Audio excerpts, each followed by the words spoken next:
bismillaahi raxmaani raxiim kulanti wacan oo wanaagsan daawadayaal idil ahaantiinba meel walba aad dunida ka joogtaan kuna soo dhawaada barnaamij la magac baxay waayaha dunida oo aan ku falanqeynayno waxyaabaha ku cusub dunida oo idil. barnaamijka waxa uu si toos idinkaga imaanayaa xarunta Somali Channel uu ku leeyahay dalka Jarmalka. barnaamijka toddobaadkan waxaan ku faaqidi doonaa dhibaatada haysata qoysaska Soomaaliyeed ee ku dhaqan qaaradan Yurub iyo qurbaha intiisa kaleba. barnaamijka waxaa marti ugu ah Sheekh Axmed Cabdillaahi oo ah qoraa Soomaaliyeed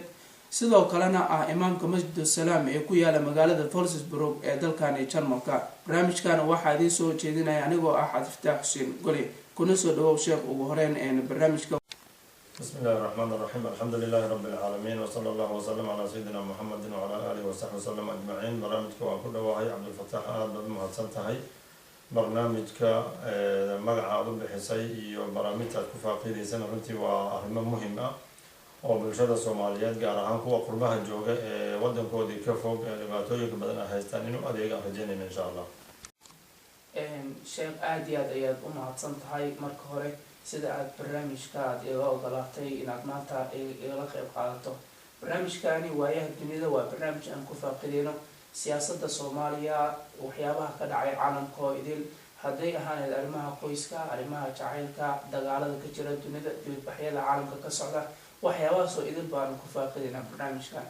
barnaamijka maadaama aad tahay nin qoraa ah oo waxyaabo badan ka qoray qoysaska Soomaaliyeed ee ku nool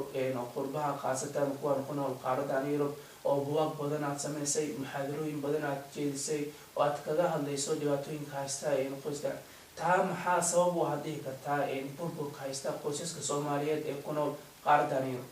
Cabdifataax barnaamijku aad u qiimo badan yahay saa sheegtay. su-aasha aad weydiisana waa su-aal aad muhiim u ah. Soomaalida qurbaha joogta iyo burburka qoyskii Soomaaliyeed haysta maxaa sababay waa su-aal weyn.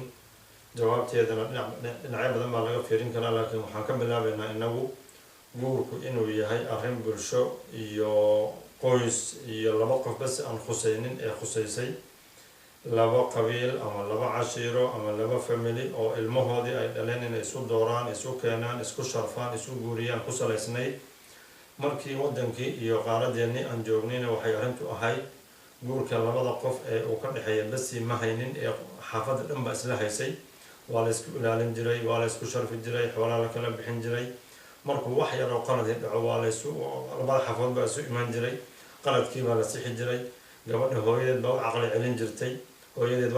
waxay tidhaahday maqli jirtay. wiilkana sidoo kale aabihii baa u caqli celin jiray. markii qurba la yimid arrintaasi meesha way ka baxday. canug iyo wiil Soomaaliyeed oo mid waliba halkan ku dhashay oo nasiib darro mid waliba laba dhaqan oo nusnus u haysto. dhaqankii wadanka uu joogay ee Yurub ahaa Jarmal oo kale iyo wuxuu meelaha iyo iskuulka ka bartay qayb uu ka haystaa. dhaqankii Yurub uu qayb fiican ka haystaa. dhaqankii guriga iyo hooyada iyo aabaha uu ka arki jiray ama ay wax uga sheegi jireen haddii ay hooyadii aabihiis la joogaan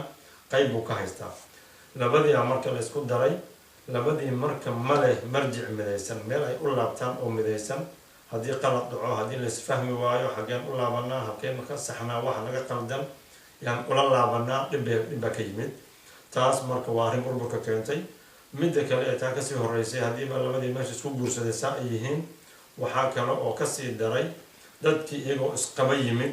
gabar Soomaaliyeed oo laga yaabo inay tuulo ka timid ama meel baadiya ka timid oo in iskuul iyo jaamacado iyo meel badan soo marin ayaa la keenay Yurub. nolosha Yurub baa bartanka loogu soo riday. markii inta la keenay waxaa ka hor imanaya dhaqamo tiro badan, wax badan bay maqlaysaa, wax badan bay fahmaysaa. haween badan oo kasoo horeeya oo sheekaynaya, haween badan oo la furay oon ama rag lahayn bay la sheekaysan. waxaa loo macaaneynayaa, la tusaaleynayaa hadday saa iyo saa yeesho inuu meesha wax badan isbedeli lahaa, inay xor tahay, inuu dhaqankii Afrika laga soo tegay. marka halkaa dareen xun baa ka bilaabanaya. marka bulshadu iyo markay aan ku badan bulshada waxay u baahan tahay qurbada joogto qoysaskii dhibaatooyin aad badan baa ku yimid. dhibaatooyinkaasi looga baxana ummadii Soomaaliyeed waxay weyday mu'asasaad ama ururo ama dad dhaqanka ku takhasusay oo meel u fadhiya oo sida wadamaha kale ee dhulkan Jarmal ku badan, Turkiga ama Iiraanta ama Afgaaniyiinta ama Carabta oo kale. wadan kasta waxay leeyihiin dad cuqala ah oo urur sameeya, xafiis meel ka furay. dowladda Jarmal dhaqaale yar ka qaata si ay dadkoodii u siin karaan talo fiican, tusaale fiican, dhaqankana ku qaldamina, dhaqanka intaasa ka fiicana ka qaata qawaaniinta waddanka ku xadgudbina si aan laydin xirxirin taas inagu marka haddaan soomaali nahayna ururnimo iyo isumaatinba waa nagu yaryihiin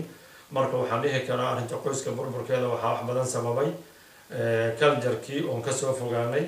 dibaddii aan nimid oynaan helin dad cuqalo ah waxgarad ah oo dhaqankeenii iyo waxa faa-iida inoo lehay wadamahan yaalla ina tusa inoo hagaajiya oo markii dhib dhacana dadka ay u laabtaan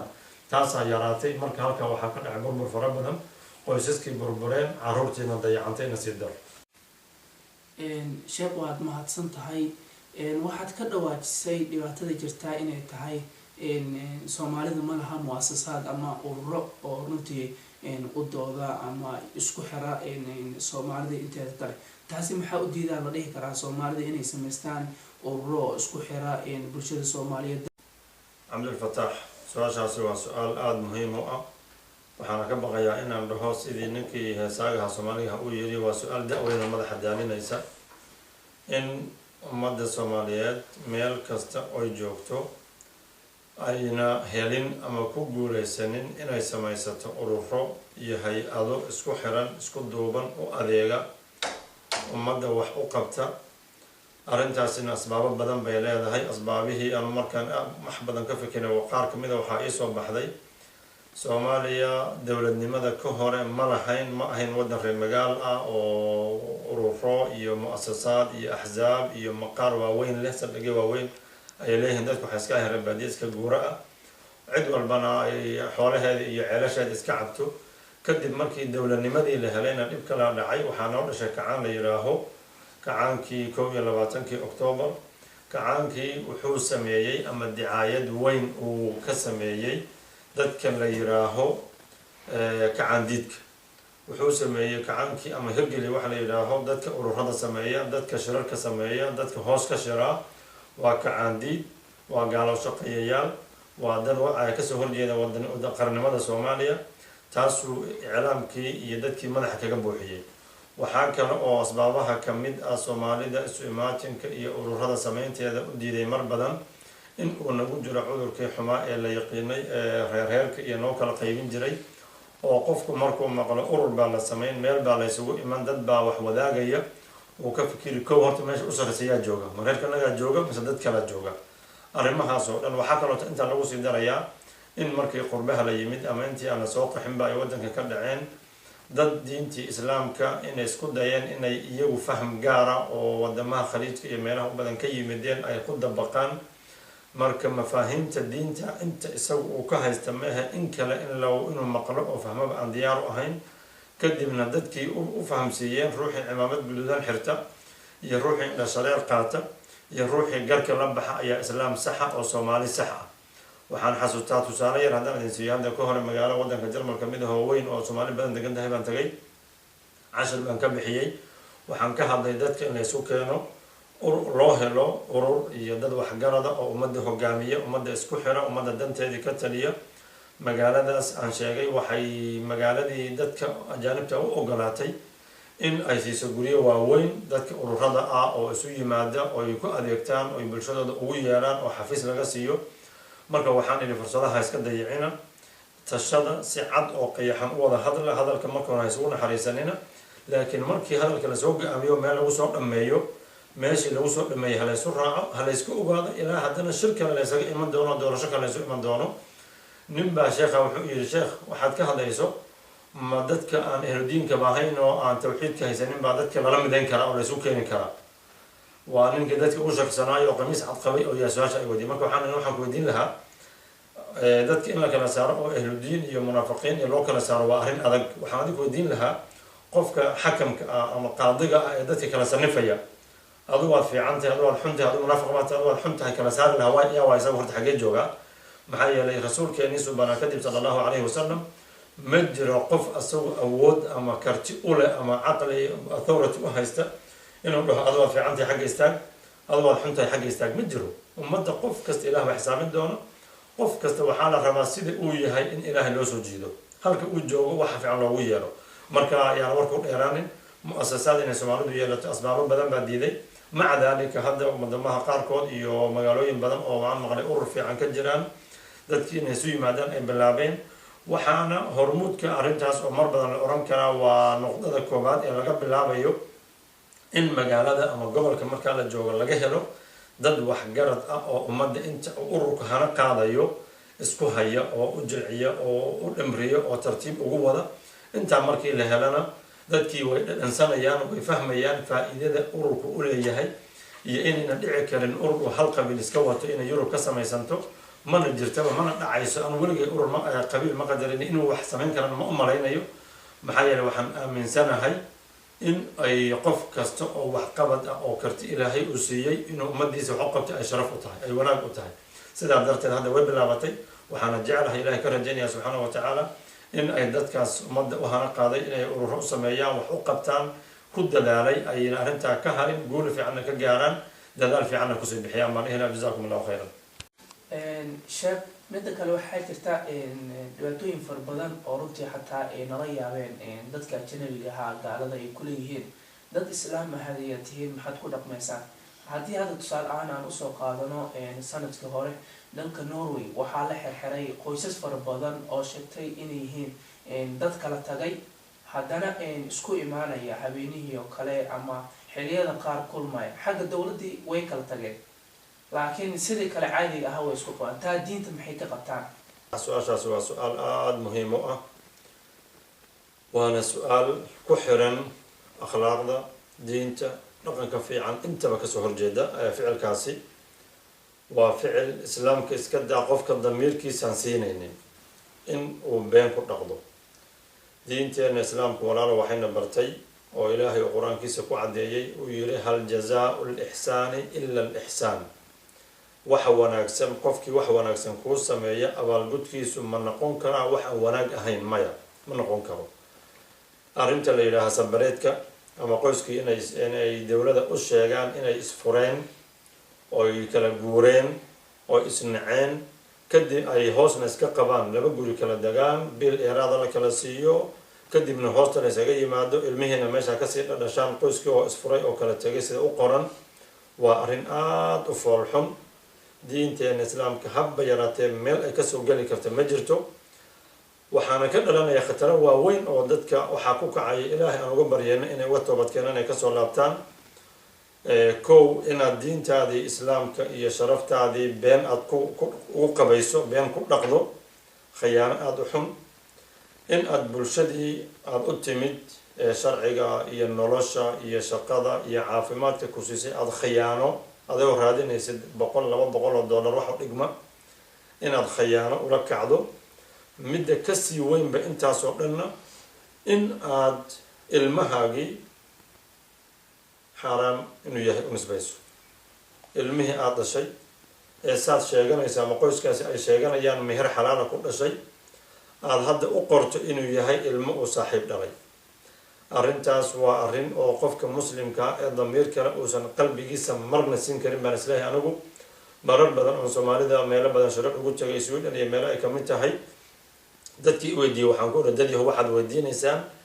akhlaaqda iyo islaamka dhan buu tooganayaa su-aasha iga dhaafa hay weydiinayn su-aashaas akhlaaqdayba ka burinaysaaba qof muslima oo ilaahay uu gurigiisii iyo reerkiisii iyo ilmihiisii iyo xaaskiisii oo jecel oo uu la seexan karo oo uu dugsan kara siiyey bannaan u kacay oo yiri ilmahaygii anu ma dhalin waan furay kii gadaal ka dhashana yiri anu ma dhalin qof kale saaxiib baa dhalay waa arrin dhimasho ah waa arrin kasoo horjeeda sharafta bani aadamka dhan buug aan hadda ka hore qoray oo yar waxaan baan idil baan kaga hadlay oo la yidhaaho abuurka sharafta nafta marka dadka arrimaha ku kacaya ma dhuminayaan ama ma haleynayaan keliya dhaqankii soomaalida iyo sharaftoodii iyaga gaarka u ahayd ee waxay duminayaan diinta islaamka iyo magaceena iyo sumcadda muslimiinta meel weyn uga dhacayaan gaar ahaan qofka waxaa ku kacaya hadduu tilmaamo diineedba wato xijaab oo kale labiska islaamka oo kale ee rag u xirtaan iyo dumarka midka doona ha noqoto qofku inuu sheeganayo inuu tukado oo kale waxaana uu ku kacayo wuxuu noqonayaa qof diintiisii si xun u iibsaday u xaraartay waa akhlaaq xumo mana loo baahna arrintaas islaamka meel haba yaraatee kama haysato wax kasta hala sheego biil baan raadinayay kan baan raadinayay qaar baaba beentii iyo xumaanta iyo khiyaanada mid kasii xun kusii masaxaya oo oranaya waxaan rabaa inaan gabaxaaskaygii furo aan walaashay ku keeno waa xaaskaygii waa jurmi ama dembi kasii xun kii hore marka waxaas oo dhan waxay ka mid yihiin waxyaalaha sumcadeenna la haray akhlaaqda islaamka kasoo horjeeda diinteenna aada u ceebeynaya diinteenna ma ceeboobaysa laakiin innagaa diinteenna ceeb iyo sumcad xumo usoo jiidayna marka waxaan ugu naseexayn lahaa ama kula talin lahaa dadka walaalaha muslimiinta ah soomaalida ee yurub jooga inayna jirin khad ka fiican khadka toosnaanta iyo runta oo ka wanaag badan inuusan jirin oo sharaftii guriga iyo barbaarintii ilmaha iyo isjacaylkii reerku wuxuu ku jiraa labadii qof oo isla nool labadii qof oo isla socota labadii qof oo iskaalmaynaysa cabdulfatax nolosha yurub haddaad og tahay waad la socotaa waad degan tahay yurub waa nolol adag oo taf ah baraf baa dhacaya ilmihii baa dhakhtar la geyn ilmihii baa ciyaar la geyn ilmihii baa iskuul la geyn ilmihii baa xagga laga soo celin haddii marka uu aabihii keligii socdo ama hooyadii keligeed socoto xataa hadday gaari wadato ma dhammayn karto waxay noloshu marka ku habboon tahay labadii qof inay dadaalaan isla socdaan iskaashadaan noloshooda meel fiican saaraan ilmahooda si wada jir ah oo walaalnimo leh oo kalsooni ku jirto u tarbiyaystaan taasina dhaqanka xun ee la yidhaha sabareedka marna ma soo hosgeli karto waa in middaa layska ilaaliyo aada ummadda looga digo si aan sumcadeenna intii ka hartay iyo dhaqankeenna u toosin insha allah jazakum allahu khayran sheekh midda kale waxaa jirta dhibaato fara badan oo haysta xagga caruurta mar walba waxaad tviyada kala socotaa ama websaydyada ka aqrisataa in caruurtii laga kahaystay hooyo taa maxaa sababi kara maxaa keeni kara adiga ahaan sheekh maadaama aada qortay buug ka sheekeynaya arrimaha qoyska ka hadlaya oo runtii dadka u qabato muxaadarooyin fara badan aad ku wacyigelinayso nin qurbaha in badan joogana aad tahay taa maxaa sababi kara dhihi karta adiga in caruurtii laga kaxaysto waalidiinta soomaaliyeed cabdulfatax waa su-aal aada iyadana muhiim u ah runtiina u xanuun badan in wadamahan yurub hooyooyin badan ama qoysas badan oo soomaaliya ilmihii ay dad gaalo ah ka qaateen oo kadibna la geyn doono meelo aan fiicnayn sida kaniisadaha sida kanaybada meelaha aan ilmaha diin islaam iyo akhlaaq fiican midna loo sheegaynin arrimaha waxaa sababay qeybo kamid ah waan soo sheegnay oo waxaa kamid ah burburka qoyska waxaa kaloo kamid ah inayna ummadda soomaaliyeed lahayn mu-asasaad ama ururo ama santaro waaweyn oo u shaqeeyo waxbara sidaa darteed baa qaladaad baa ka dhaca hooyooyinkii soomaalida ama qoysaskii markay yurub iyagoo ku cusub yimaadaan in ay hooyadii ilmihii ula dhaqato sidii markay afrika joogtay ilmihii ay disho ay qanjarufato marmar ay qaninto marmar ay wixii la rabay u iibin weydo iskuulaha gaar ahaan wadamaha scandinavia la yidhaahana iskuulaha iyo hay-adaha dowladda oo dhan waxaa jooga naago oo kaniisadaha ka socda oo loo carbiyey inay muslimiinta dhibaan saad ogtahay cabdulfatax wadamaha yurub waxaa aada uga jira waxa la yidhaaho inuu qoyskii burburay raggii iyo naagihii heshiin waayeen naagtii ay noqotay ninka garab socda oo odhanaysa cuntada adba maalintaada qadada kali dharka adba dhaqo marka qoyskii burbur oo la kala tago marka naago fara badan oo kaniisadaha ku xiran oo keligood nool baa jira oo shaqo la-aan oo waxay qabtaan la kuwiiba waxaa loo shaqaalaysiiyey iskuulaha iyo kaniisadaha iyo meelaha orientationada lagu sameeyo inay muslimiinta gaar ahaan soomaalida ee reebaadiyaha masaakiinta waddanka ku cusub ay dabagalaan oy dhibaan si ilmahooda looga qaato naagtii marka ilmihiiba maanta dhawareysanaysaa iskuulka ama banaanka ay leedahay guriga maxaa lagu sameeya ma lagu dilaa cunto fiican ma lagu iibiyaa dharka rabto ma lagu soo iibiyaa guriga ciyaar ma lagu soo iibiya ma lagu keenaa ilmihii marka mayu leehay maxaa yeelay ilmaha soomaaliyeed hadduu xataa hooyadii iyo aabahu ay jecel yihiin culays dhaqaalo xun baa jira dadkii afrika aada u baahan dadkii afrikaa soo qaylinaya marka waxaa laga yaabaa ilmihii lacagtii la siiyey ee la oran jiray lacagtii ilmaha in mar badan africa loo diro ama ayuuto iyo mashaariic kale lagu fuliyo ilmihii marka ay meesha dhibaata kasoo gaarto marka ilmihii wuu sheeganaya wuxuu leeyahay maya ilmaha dariskayga alaab fiican bay ku ciyaaraan annana ima iibiyo hooyadii way qanjaroftaa way idishaa hooyadii way qanintaa arrintaas marka waa jariimo xagaalada agtooda waa dembi ku filan in ilmihii laga qaato qoysku inay yidhaha ilmaha waa dayacdeen xuquuqdiisa meedaan siinin ciyaaru ma iibisaan waa dishaan fasax ma geysaan marka ilmihii laga qaado taasi marka waa khasaaro weyn waxaan talo kusoo jeedin lahaa keli ah in hooyooyinka soomaaliyeed ee wadamaha yurub imanaya intii timid waaba timid hadda joogta markay wadamaha yimaadaan ay iskuulaha aadaan afka ay wax ka bartaan dhaqanka waddanka wax ka bartaan si intay qalad samayso ilmaheeda dhibaanta aan looga qaadanin waa talo talada kale aan soo jeedin lahaa waxay tahay inay culimada Soomaaliyeed aqoon-yahanka waxgaradku ay dadkii u sameeyaan ururo iyo meelo santar oo looga adeego xataa haduuna urur weyn ahayn qofkii kale inuu santar furo oo dadka u dhaho talo u imaada uu marka talo iyo warbixin ka siiyo wadanka ay joogaan dhaqamada dhibka u keeni kara ilmaha looga qaadan karo taasaan talo kusoo jeedin lahaa wallahu muwaffiq. sheekh aad iyo aad ayaad u mahadsan tahay runtii buuggan aad qortay ee badbaadinta qoyska iyo barbaarinta nafta waxaan ka aqriyay topic ah indhahaaga fur xilliga shukaansiga markii aad guursatana in yar isku xir macnaha taa micnaheed maxay ula jeedaa? Cabdulfataax taas waxaan ula jeedaa in qofka muslimka ah markuu guurdoonka yahay uu aada uga fiirsado uu fikir badan sameeyo siday Soomaalidu ba oran jirtay intaada falin ka fiirso. taas waxaa loola jeedaa qofku markuu guurdoon yahay ma raba kaliya ama hadafkiisu inuu noqdo lama raba meel uu shahwadiisa ku guto jacaylkii hayo iska bixiyo gabadhii quruxdeeda uu ka helay uu iska dulfuulo taas dan ma ah. waxaa dan ah ama la rabaa inuu ka fikiro gabadha uu ilmihiisa iyo dhaacaankiisa iyo jeebkiisa la wadaagi lahaa noloshiisa inta u dhiman. qof haddaad jirto 20 sano markaad guursanayso 40 sano ama 50 sano in noloshaada kaaga dhima qofkaad la wadaagi lahayd inaad doorato laga rabaa. marka waxa ay culimo oo mawduuca hadda aragtay ciwaankiisa waxa la yiraahdaa uu hadalkaasi ku jiro furayaasha guurka qoyska wanaagsan. furayaasha guurka qoyska wanaagsan marka waxaan dhowr qodob oo ka habaysan way waxa kamid ah marka shukaansiga iyo guurdoonka tahay indhahaaga oo dhan fur gabadha dhinac kasta ka fiiri ayada nafteeda weydii dabeecadeeda waxbarashadeeda weydii qoyskeeda fiiri aabaheed fiiri hooyadeed fiiri guriga kusoo korta fiiri waxbarashadeeda xagee joogtaa fiiri dhinac kasta iska fiiri intaada ku dhicin iska fiiri markaad guursatana arrintii bedel ilaahay baa xaaskaaga dhigay qadar baa idiin isu keenay waad isjeclaateen xuquuq waad isku yeelateen ilmaad isku dhasheen baa laga yaabaa marka iyada ah ceebteeda dhan ha raadinin indhahaaga nuslaaba markaas waxa aad ka maqasho ama waxaad u malayso badankiisa iska tuur inta aad aragto ee dhabta ah ee fiican ee wanaaga eed ka aragto kula dhaqo ku ixtiraam markaa shukaansanayso indhahaaga oo dhan wada fur oo gabadh dhinac kasta ka fiiri ama wiilka markaad guursato oo reerkaaga dhaqan rabtana indhahaaga nus fur nusna xir si reerkaaga kugu asturaado laysu soo dhawaado laysu jeclaado saas ayuu guriga ku dhismayaa aqalkiina ku horumaraya insha Allah. Cabdulfataax sidoo kale waxaan mahad weyn u celinayaa intii barnaamijkan ka soo shaqaysay ee ku dadaashay waxaan ilaahay ka baryayaa talooyinkii iyo waxaan soo jeedinay inuu ka dhigo mid ummadda Soomaaliyeed meel u qabato oo faa'iido iyo caqli iyo maskax u keenta.